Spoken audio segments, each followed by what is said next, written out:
Lance Corporal Malone was told he'd never walk again, but today he stands proudly in front of his brothers and sisters to receive a Purple Heart Medal. Actually,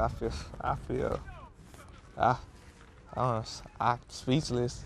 At first, I didn't know if I was gonna get it.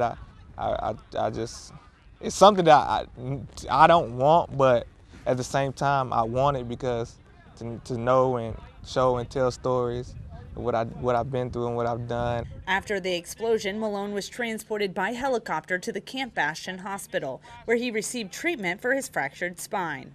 The next day, he woke up and was ready to go. I asked the doctor to take off my neck brace and my back brace, and he asked me, was I positive? And I said, yes, I think I'm positive. And they lifted me up, and I stuck my foot out the bed, and I stood up, holding onto the bed. And as I released the bed, I had a whole bunch of pain that shot through my body, so I fell back down on the bed. They held me back up. But with determination, Malone gave it one more try. I stuck my foot out.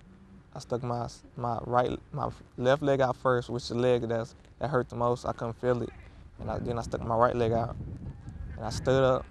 I had pain, excruciating pain, but I said, I can do this. And then I took my first step, and I took my second step and my third, and everybody started clapping, and I felt good. And I just thank God today that I'm here. The determination that pushed him to walk again is the same that makes him want to stay in the Marine Corps and serve his country faithfully. Reporting from Camp Leisure, North Carolina, I'm Marine Corporal Rachel Moore.